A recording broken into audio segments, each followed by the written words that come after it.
Coming up on American Black Journal, we have teamed up with Bridge Detroit for a special series of shows on the urgent issues endangering the lives of African Americans. Today, we look at what Black Lives Matter really means and what protesters are demanding. It's an important conversation you don't want to miss. American Black Journal is next. From Delta Faucets to Behr Paint, Masco Corporation is proud to deliver products that enhance the way consumers all over the world experience and enjoy their living spaces. Masco, serving Michigan communities since 1929. Support also provided by the Cynthia and Etzel Ford Fund for Journalism at Detroit Public TV. The DTE Foundation proudly supports 50 years of American Black Journal in covering African American history, culture, and politics. The DTE Foundation and American Black Journal, partners in presenting African American perspectives about our communities and in our world. Also brought to you by Nissan Foundation, Ally, and viewers like you. Thank you.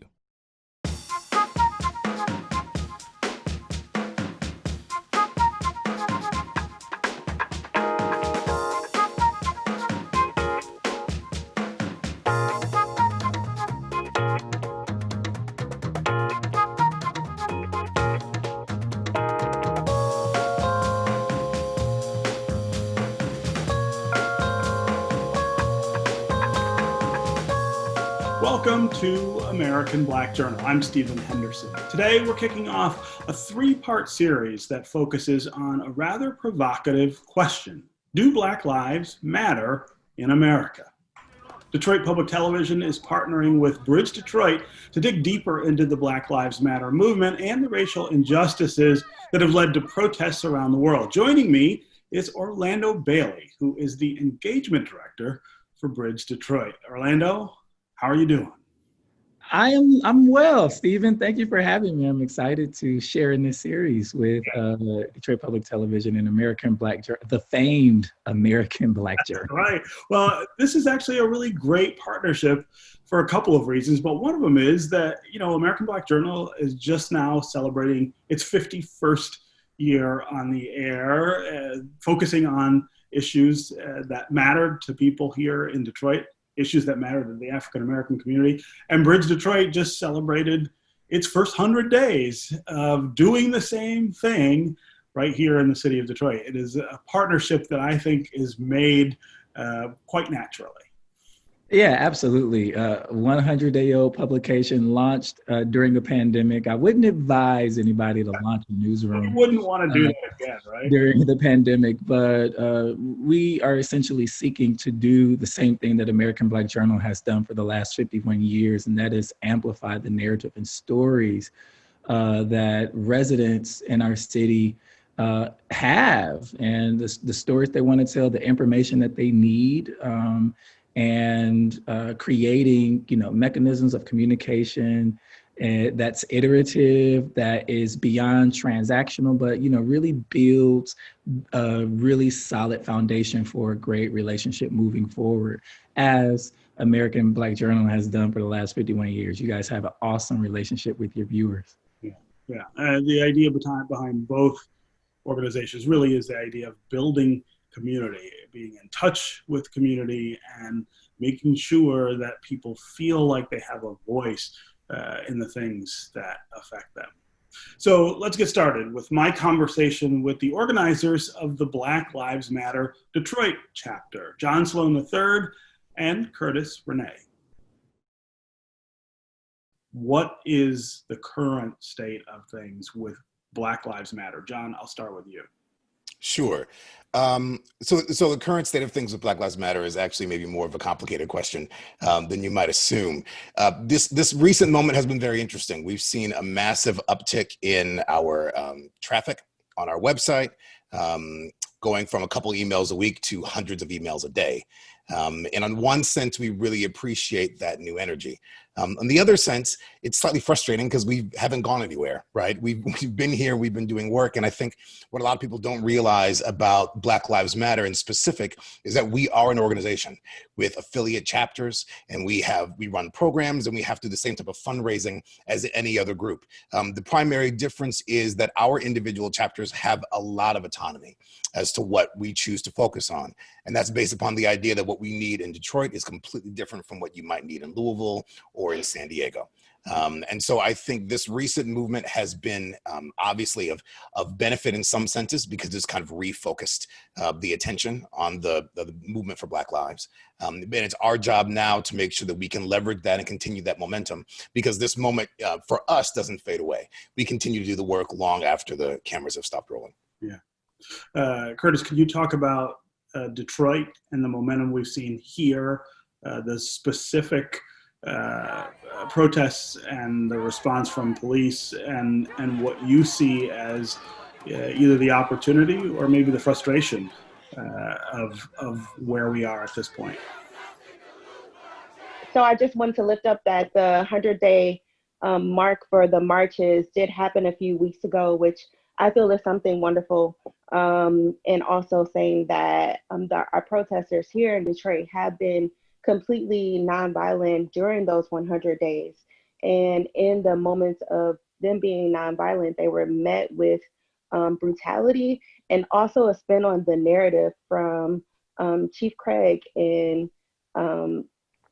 spinning that the protesters are actually like outside agitators and that they were also being violent, which is completely untrue.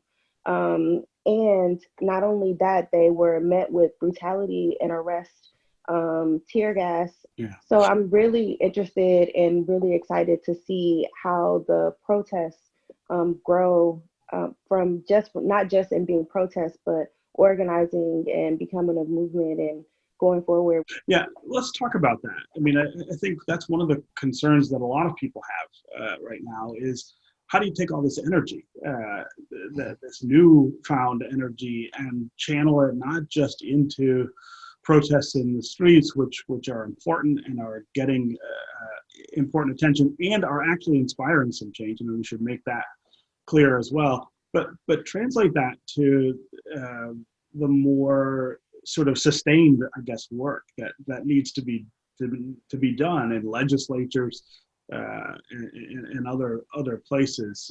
How confident are you that we're going to be able to do that? John, I'll start with you. So I think we saw a really good example of that yesterday in Louisville, actually, where we saw a settlement for Breonna Taylor's family and their estate. That was not only one of the largest settlements ever given to a Black person in a murder, but people are going to say in a wrongful death at the hands of police. But what we saw attached to that financial settlement was also a series of legislative actions to which the mayor and the city of Louisville agreed. Do I think they go far enough? Not necessarily, but do I think they're a good start? Absolutely. And I think what people need to remember is that protest actions, marching in the streets, have always been an important aspect of any movement. And they put pressure on the city officials, they put pressure on legislators to continue to come to the table and to sit down and to look at not just reformation, but a reallocation of funds, which is what we mean when we talk about defunding police. We're talking about divesting and reinvesting in our communities. And they also talk about reformation not as incrementalism, but as wholesale upheaval and change to a system that's functioning in the way it was designed. I think that's very important to remember. This system isn't broken. It's benefiting those individuals that it was intended to benefit. And so what we're demanding is that reallocation of resources and of access. And what you're seeing in these protests is you're seeing that leverage and that pressure being put on our city officials and our legislators via the community. Yeah. Curtis, I want to talk some about the role of women in this movement and other social movements. Black Lives Matter was started by women, which I think is a really important dynamic to acknowledge. But talk about the role of women in this moment and in this summer of 2020 here in Detroit and around the country. It does seem as though this movement is still powered by and framed very much by the women who were involved. Yes, it's been wonderful actually seeing women out in the street during protests, women that are doing like political education and also um,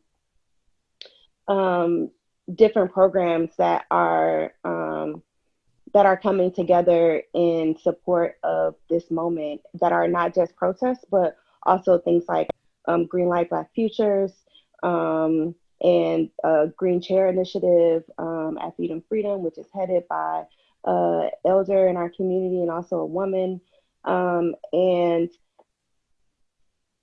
not seeing women just being pushed to the side or just playing roles that they are told to play, and taking this opportunity to be involved in the ways that they feel are most beneficial and most useful, and also like lifting up their skill sets. So it's been really wonderful to see that. Yeah. So I want to spend some time talking about defund the police, which is a slogan that I think confuses some people. There's other people who've taken it and misinterpreted it intentionally to cast aspersions on the movement. And then I think there are people who are genuinely curious about, well, what does that mean and what would that look like? Curtis, I'll start with you. Talk about what you mean when you say defund the police. So I feel like that means like a few different things. And also, I want to lift up that that police have been a part of how safety has been framed in our community spaces. And so it can be really scary for folks to think about like, well, if we're talking about taking police out of our communities, then who is going to provide safety? Because that is what those things have meant in our communities for so long in a weird kind of way. So one thing is defunding the police also means how are we able to reclaim the power over what safety means in our community and being able to provide actual safety on our streets and in our neighborhoods. And also lifting up something that John said earlier around reallocating funds. Police are called for to address mental illness within our communities. They're called to address domestic violence. They're called to address so many things that they do not have the training to actually support in those moments. And instead of those dollars and that money going into spaces that actually have the skill sets to support our communities in that way, those funds are taken away from them and pumped into the police system. And so when we say we want to defund them, we want to make sure that money is going into services and support systems that can actually create a safety net for our communities and addressing and supporting what's actually happening instead of further criminalizing people and surveilling people. Okay, John Sloan and Curtis Renee, it was really great to have you here. And let me say before I let you go, just how proud it makes me as a Detroiter, as an African-American Detroiter, to see folks like yourselves at the center of this movement and young people like you guys. And I can say that, right? You guys are, to me at least, young people really taking leadership roles in this terribly, terribly important moment. So congratulations on the work and good luck. Thank you, Stephen. If I could mention real quick, if we have time, we've come together with a coalition of other organizations to work on a Detroiters Bill of Rights. And we're really trying aggressively to get that pushed through committees, through to the entire committee and city council so that can get passed. It's 7 individual rights that we want to see enacted to change, fundamentally change the Detroit city's charter. And so if you're wondering what type of immediate and longstanding legislative action we're working on, that's exactly it. So I encourage people to go to our website, blmdetroit.com, and look at more information as long as the other organizations that are working with us on that initiative. The protests against police brutality and systemic racism have risen to a level that we haven't seen since the 1960s civil rights movement and the rebellions that spread across the country. I spoke with two supporters of the demonstrations, Tristan Taylor, organizer of the group Detroit Will Breathe, and longtime Detroit activist, Carolyn Baker. Thank you so much for joining me today on American Black Journal. We want to talk a little bit about some of the anti-racism, anti-police brutality protests that have been happening here in the city of Detroit in the wake of the George Floyd murder. And sort of get your perspectives. Carolyn, you come from a long line of activists. Your dad is famed in Detroit. Your mom is famed here in the city of Detroit. And I really want to get your sense around what we're seeing now. You growing up in the type of family and atmosphere that you grew up in, have you seen anything like what we're seeing now in terms of this new civil rights movement? So I'm old, but I'm not that old. My parents have been involved in a lot of, the civil rights movement and the labor struggles. And so, they've seen where people have risen up, Myself, here in Detroit, I wasn't alive during the rebellions here in Detroit. No, I studied history, and what I can try to compare it to, just based off the study and the testimonies that I've witnessed from my father's friends, is the unemployed councils and the hunger strikes that took place during the 1940s and 30s. And so on the battle with Henry Ford and the police opening fire, the Battle of the Overpass. So, just studying that history and the amount of evictions and the food lines that were established back then and the organizing that took place, that's the comparison that I try to draw from, and I'm still studying that history. So that's but me personally seeing anything like this, no, I haven't. Yeah, this is, something that I haven't seen in my lifetime either. Tristan, one of the organizers for the Detroit Will Breathe group, can you tell us a little bit about what your message is? What message are you trying to convey, and what change are you trying to enact here in the city of Detroit? Yeah, well, as part of the national movement around police brutality, the first and foremost thing, right, is the fight to protect Black and brown bodies against state violence, and to repurpose and reprioritize those resources that go into that violent physical repression of our bodies, into investing into our communities, and into our bodies, to make sure that, we have opportunities to be able to be our full selves. And in Detroit, that's not only fighting to defund and demilitarize the police, and really bring accountability to an institution that has unfortunately been able to escape accountability and transparency for a long time, but also to highlight the systemic nature of racism and inequality, and the need to deal with that on a systemic basis. And so that means fighting for a moratorium on evictions during the crisis. It means fighting for justice for victims of police brutality and making sure that their stories are told. It also means fighting for Detroit that allows all of its citizens to flourish and be safe. That's the basic message that we're trying to put forward. You guys have been in the news a lot in recent weeks. I know that a judge issued an injunction a couple weeks ago, or a temporary restraining order for essentially banning police officers from using several tactics that they have been using during the Detroit Will Breathe protests.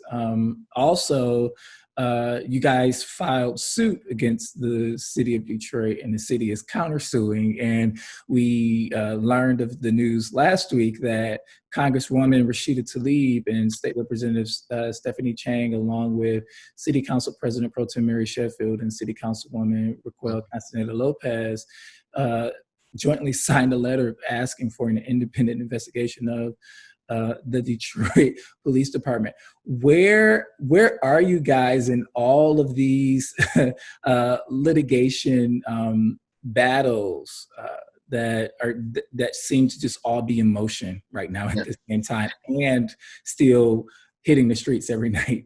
Yeah, so I think the first thing is I know the city of Detroit has filed to amend the temporary restraining order. I don't think they, as of yet, filed a countersuit against protesters. They keep saying that, but there's been no legal action towards that.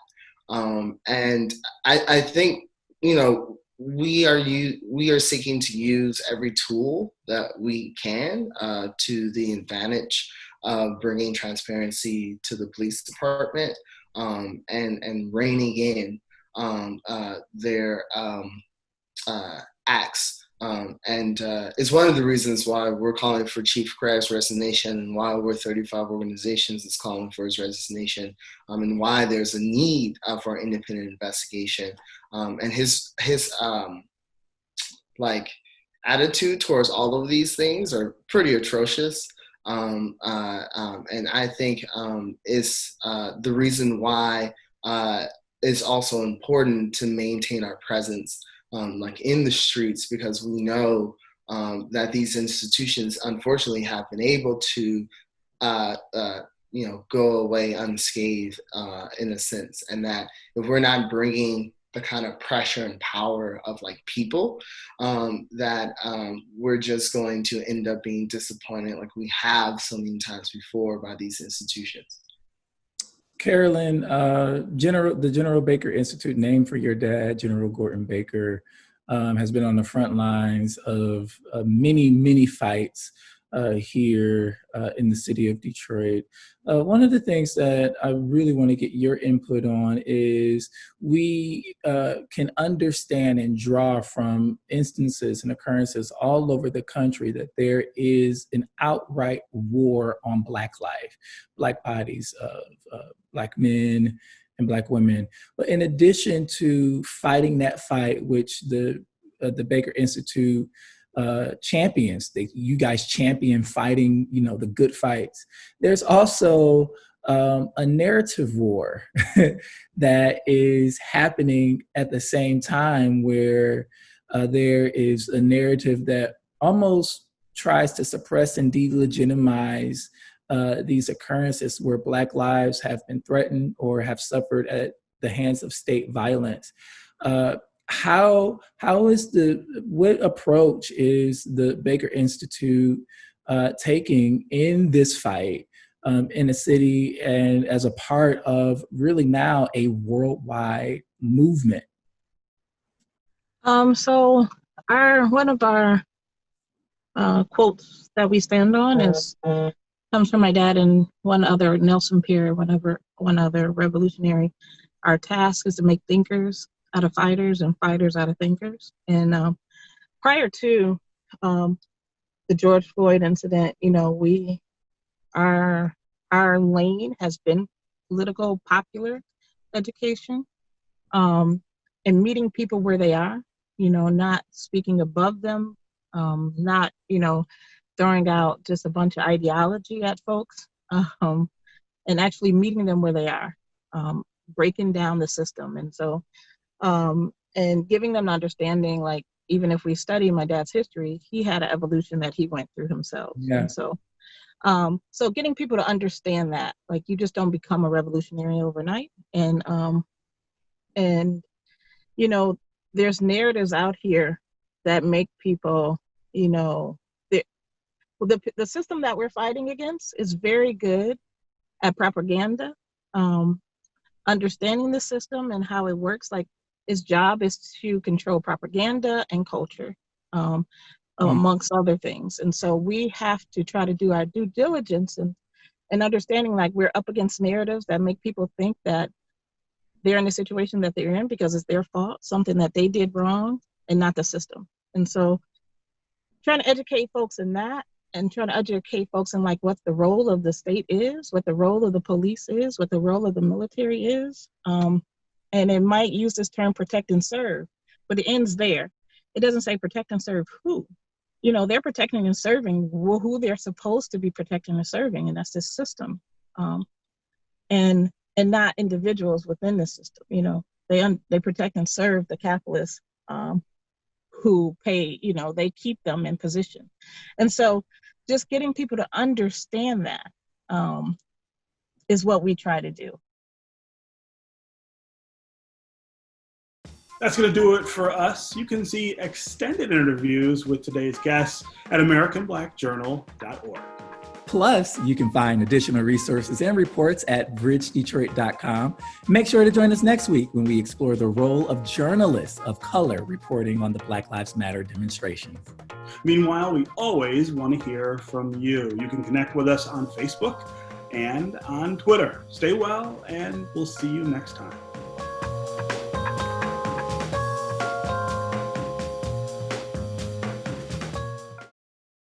From Delta Faucets to Behr Paint, Masco Corporation is proud to deliver products that enhance the way consumers all over the world experience and enjoy their living spaces. Masco, serving Michigan communities since 1929. Support also provided by the Cynthia and Etzel Ford Fund for Journalism at Detroit Public TV.